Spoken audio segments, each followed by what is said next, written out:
Madam!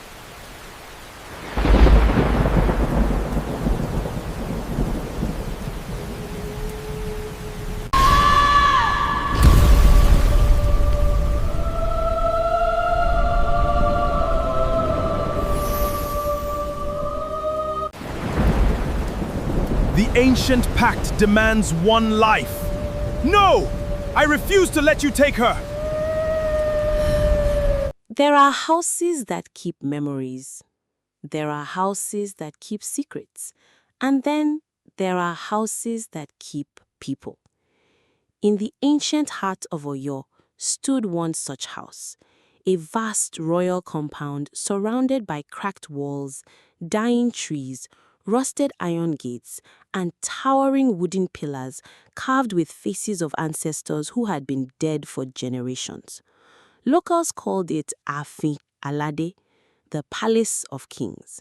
But nobody in the nearby village liked speaking its name after sunset, because whenever the rain became heavy, whenever thunder shook the earth, the palace began to weep.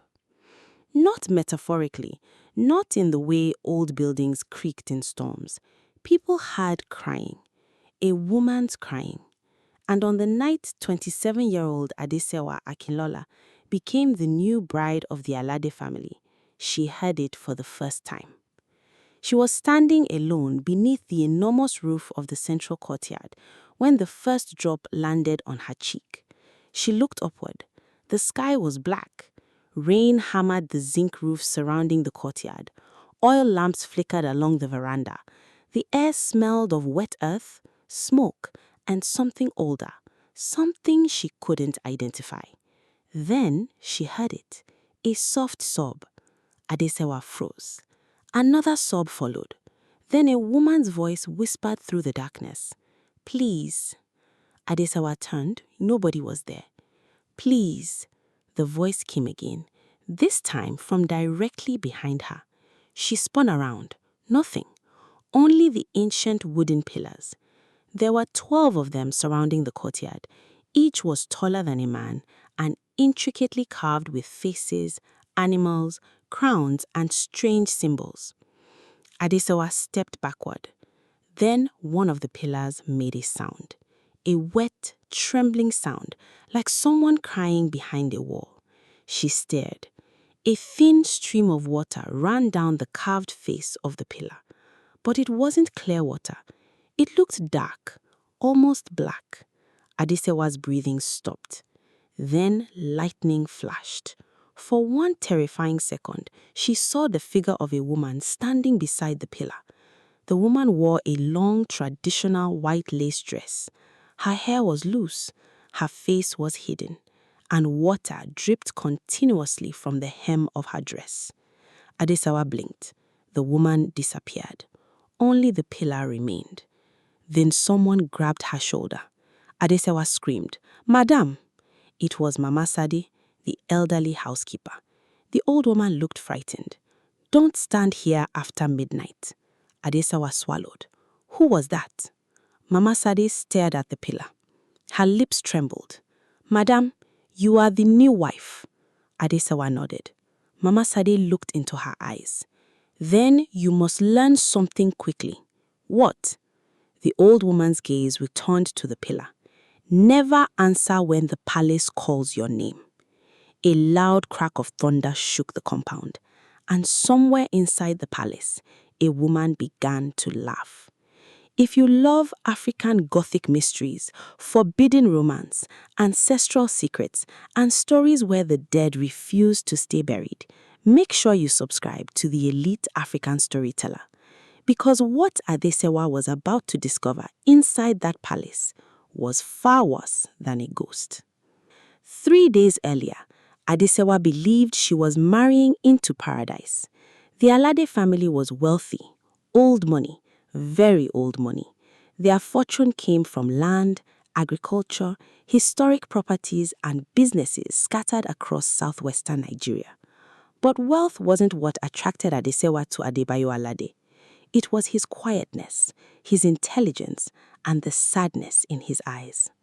Adebayo was 35, tall, broad-shouldered, dark-skinned with a neatly trimmed beard and deep-set eyes that always seemed to be hiding something. He didn't flirt, he didn't boast, he didn't behave like wealthy men Adesewa had met. Instead, he listened. When Adesewa spoke, he paid attention. When she laughed, he smiled. And during their first meeting, he had said something she never forgot. "My family has many beautiful things." He had looked towards the old palace. But beauty is not always a blessing. Adesewa thought it was simply poetic. She was wrong. Their wedding was magnificent. Traditional dancers filled the compound. Talking drums echoed beneath the enormous trees. Family members arrived from Lagos, Ibadan, Abuja, and even from overseas. Adesewa wore an elegant ivory traditional wedding outfit. Her coral beads rested across her neck. Her hands trembled slightly as she exchanged vows with Adebayo. But throughout the ceremony, she noticed something strange. The Alade family never smiled for long. Whenever the elders looked toward the central courtyard, their expressions changed. Fear. Always fear. That evening, after the celebrations ended, Adebayo took Adesewa to their bedroom. The room was enormous. Old wooden furniture, a four-potter bed, oil lamps, heavy curtains, and a large portrait hanging above the fireplace. Adesewa stopped. "Who is she?" Adebayo's face changed. The portrait showed a beautiful young woman wearing traditional white lace. Her expression was calm, but her eyes looked almost alive. "My first wife." Adesewa's heart sank. She had known Adebayo had been married before. She knew his wife had died, but she had never seen her photograph. What was her name? Adebayo looked at the portrait. Morounke? What happened to her? Silence. Then Adebayo whispered, "She died here." Adesewa waited. "How?" He walked toward the window. "An accident." "What kind?" He didn't answer. "Adebayo?" Adebayo finally turned. "Don't ask questions about Morounke." Adesewa frowned. "Why?" His eyes became cold. "Because this house doesn't like people asking questions." That night, Adesewa awoke to the sound of crying. She sat up. Adebayo was asleep beside her. The crying came from somewhere outside. A woman's voice, soft, broken. "Adesewa?" She blood turned cold. The voice whispered again, "Adesewa?" Then something scratched slowly against the bedroom door. Scratch, scratch, scratch. Adesewa pulled the blanket around herself. The scratching stopped. A woman's voice whispered, "Help me." The next morning, Adesewa asked Mama Sade about the palace. The old woman immediately became uncomfortable. "There are rules here." What rules? Mama Sade counted them on her fingers. Never walk through the central courtyard after midnight. Adesewa listened. Never light all the oil lamps at once. Another finger. Never touch the oldest pillar. Another. And never... Mama Sade stopped. "Never what?" The old woman looked around. "Never sleep with the courtyard doors open during a storm." Adesewa laughed nervously. "Why?" Mama Sade didn't answer. Instead, she asked, "Did you hear her?" Adesewa's smile disappeared.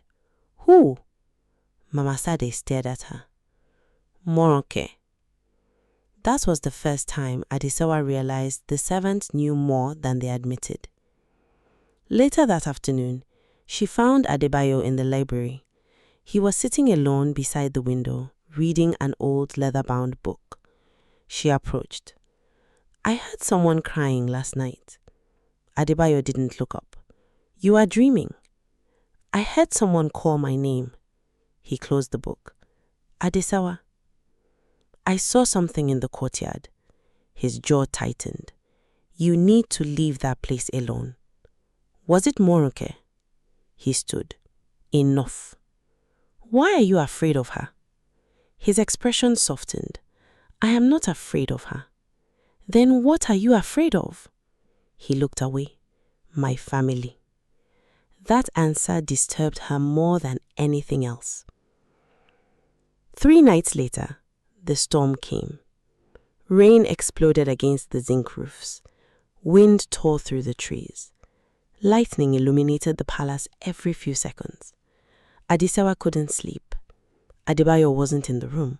She went looking for him.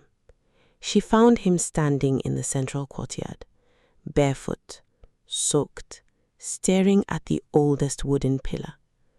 "Come inside," Adesewa shouted. Adebayo didn't move. She walked closer. Then she saw something that made her stomach twist. The pillar was wet, not from rain. The courtyard was partially covered. Water was coming from inside the wood. Adebayo placed his palm against it. "Please," he whispered. Adesewa stared at him. "Who are you talking to?" He closed his eyes. "Morounke." Suddenly, the palace went silent. The rain stopped, the wind stopped, even the insects disappeared. Then the pillar whispered, "Adebayo." His eyes opened. Adesewa grabbed his arm. "Adebayo!" But he pulled away. The pillar cracked. A thin line appeared down its center, and from inside came the sound of a woman sobbing. Then a voice spoke. "You promised me." Adebayo's face went pale. "I know. You promised. I know." Adesewa looked between them. "What did you promise her?" Adebayo turned. His eyes were filled with tears. "That I would never bring another woman into this house." Adesewa stepped backward. "What?" The pillar shook. The woman's voice became louder. "You broke your promise." The light went out. Adesewa screamed, and when the lightning flashed again, Morounke was standing directly behind her. Morounke was beautiful, terrifyingly beautiful. Her white lace dress clung to her body as though she had just emerged from a river. Her skin was pale, her lips were dark, her hair hung over her shoulders. But it was her eyes that frightened Adesewa. They weren't angry, they were heartbroken. Morounke looked at Adebayo, then at Adesewa. She raised one hand, pointing toward the palace. "Ask him." Adesewa couldn't speak. Morounke whispered, "Ask him what happened to me." Lightning flashed. She vanished. Adebayo collapsed to his knees. Adesewa rushed toward him. "What happened?" He covered his face. "My family killed her." Adesewa froze. "What?" "My father." Adebayo looked up. "They sacrificed her." The words seemed impossible. "Why?" Adebayo's voice shook. "Because the family had a pact." "What kind of pact?" He stared at the pillars. Every generation, when the family fortune was threatened, the elders offered blood to protect it. Adesewa stepped backward. "No." Morounke discovered the truth. "What did she do?" "She tried to expose them." "And your father?" Adebayo closed his eyes. He made sure she never left the palace alive. Adesewa seemed sick. "And you?" "I was there." The room seemed to spin. "You watched?" Adebayo's eyes filled with tears. "I was 24. "You watched them kill your wife?" "I tried to stop them." "Did you?" "No." His voice broke. "I was too afraid." Adebayo took Adesewa beneath the palace. Behind an old storage room was a hidden staircase. The stairs descended into darkness. They carried oil lamps. At the bottom was a chamber filled with ancient objects, old crowns, broken pottery, animal bones, ceremonial knives, and hundreds of names carved on the walls. Adesewa moved closer. "What is this?" "The family archive." She looked at the names: men, women, children. Some dates stretched back more than 200 years. Then she saw something, a name she recognized, Morounke Alade. Beneath it was a date, and beneath the date were 3 words. The blood was accepted. Adesewa covered her mouth. Then she noticed something else. Her own name, Adesewa Akinola, carved on the wall. Her knees weakened. What is this? Adebayo stared at it. I didn't know.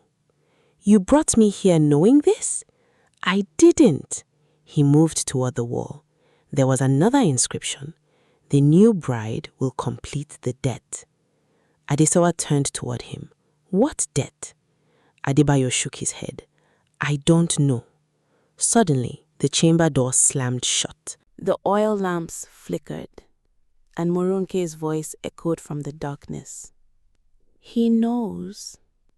Adebayo looked terrified. Morounke, you know. Tell her. Adesewa stared at her husband. Tell me what? Morunke's voice became louder. Ask your husband why your family was chosen. Adesewa looked at Adebayo. My family? He said nothing. Then she remembered something. Her grandmother had always warned her never to accept food from strangers, never sleep beneath certain trees, never enter old compounds during thunderstorms. Adesewa's family had secrets too. She suddenly understood. This wasn't a coincidence. Adebayo finally told her everything. 27 years earlier, Morounke had discovered that the Alade family was planning another sacrifice, but she had secretly found a way to break the pact. She needed the bloodline of another family, the Akinola family, Adesewa's family. Morounke had gone to Adesewa's grandmother for help. Together, they planned to destroy the ancestral contract, but someone betrayed them.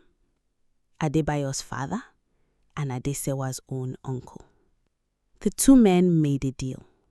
Morounke would die, the pact would continue, and both families would remain wealthy. Adesewa felt tears running down her face. My family knew? Adebayo nodded. Some of them. Why didn't you tell me? Because I thought the pact had ended. Morounke appeared again. But this time she wasn't looking at Adebayo. She was looking at Adesewa. I didn't bring you here to die. Adesewa stared at her. What? Morounke pointed toward Adebayo. I brought you here to expose him. Adebayo looked at the spirit. Then who is? Morounke turned toward the darkness and whispered, the man who still wears the crown. If you are enjoying this mystery, don't leave yet, because everything Adesewa believes about Adebayo, Morounke, and the Alade family is about to change. And if you enjoy stories filled with African legends, forbidden love, haunted palaces, betrayal, and supernatural twists, subscribe to the Elite African Storyteller. Now, let's return to Alade, because the real monster had just revealed himself. Adebayo's father had supposedly died 12 years earlier, but that night, Adesewa heard footsteps above them, slow, heavy, deliberate. Adebayo looked toward the staircase. No. A man appeared at the top. He wore an old white agbada. His face was thin.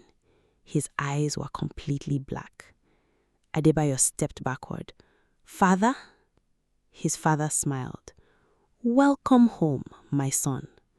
Adesewa's blood froze. You died. He laughed. Death is a privilege. He descended the stairs. Adebayo moved in front of Adesewa. Stay away from her. His father smiled. You finally found courage. Then he looked at Adesewa. Your grandmother was a stubborn woman. Adesewa stared. What did you do to my family? We made a bargain. You killed Morounke. We protected the family. You murdered her. The old man shrugged. One woman for generations of prosperity. Adebayo attacked him. The two men crashed against the stone floor. Adesewa screamed. The old man seemed impossibly strong. He grabbed Adebayo by the throat. You were always weak. Then Morounke appeared. But this time she wasn't looking at Adebayo. She was looking at Adesewa. You forgot something. What? I was never alone. The names carved on the walls began to glow. One after another, the dead were waking. The chamber filled with whispers, hundreds of voices, men, women, children, victims of the blood pact.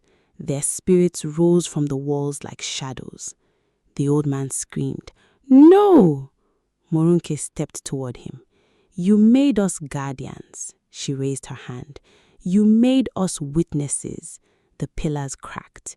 You made us remember. The old man stumbled backward. Adebayo grabbed Adesewa. Run! They ran up the staircase. Behind them, the palace shook violently. Doors slammed open. Windows shattered. Oil lamps exploded. The storm outside became deafening. But when they reached the courtyard, Adesewa stopped. Every wooden pillar was covered with figures, faces, hundreds of faces. The dead were trapped inside the wood, watching, waiting. Then Morounke appeared in the center of the courtyard. Her white lace dress was no longer wet. Her face was peaceful. She looked at Adesewa. You have one choice. What choice? Break the pact. How? Morounke pointed toward the oldest pillar. Blood created it. Adesewa understood. Blood must destroy it. Adebayo shook his head. No. Adesewa looked at him. You know what that means. He nodded. The sacrifice. Morounke shook her head. No. She smiled sadly. The pact demands a life. Adesewa looked frightened. But there's another way. Morounke looked at Adebayo. Love. The palace began to collapse. The old ancestral contract had one final condition. A willing sacrifice could break the pact, but the person had to be offered freely. Adebayo stepped forward. I'll do it. Adesewa grabbed his hand. No! I owe her. You don't owe the dead your life. He looked into her eyes. She died because I was afraid. And you think dying now will make you brave? He was silent.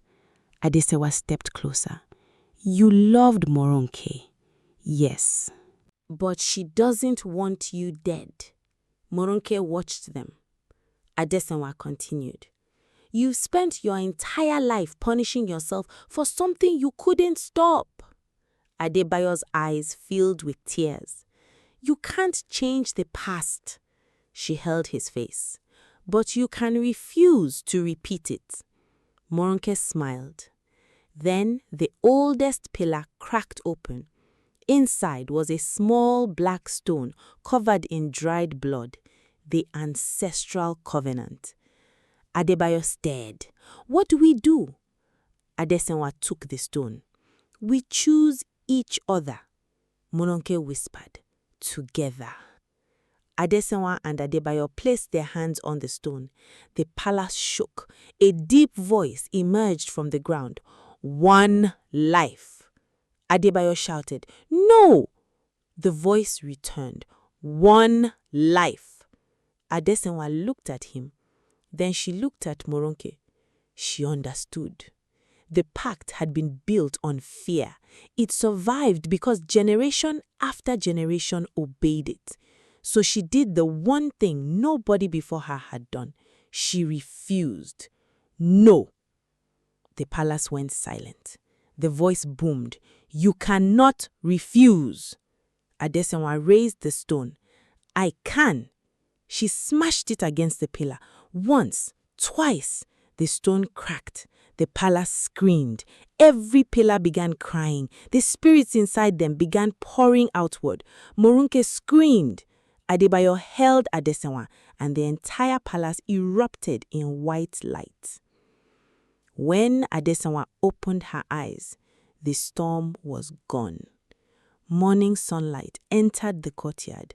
The ancient pillars stood silently, but they were different. The carved faces were gone. Only smooth wood remained. Adebayo was lying beside her. Alive! Adesewa sat up. Are you okay? He opened his eyes. Yes. Then they heard footsteps. Mama Sade entered the courtyard. She stopped. She looked around. Tears filled her eyes. It's over. Adesewa stood. What happened? Mama Sade smiled. The palace has been quiet. Adesewa looked toward the central pillar. There was something carved into it. A woman's name, Morounke. Below it were 4 words. She died free. Adesewa touched the carving. Then she heard a whisper. Thank you. She smiled through her tears. Goodbye. A soft breeze passed through the courtyard, and Morounke was gone forever. Months later, Alade no longer looked like a haunted palace. The family opened its doors. Workers repaired the roofs. The walls were restored. The courtyard was cleaned, and the 12 ancient pillars were preserved.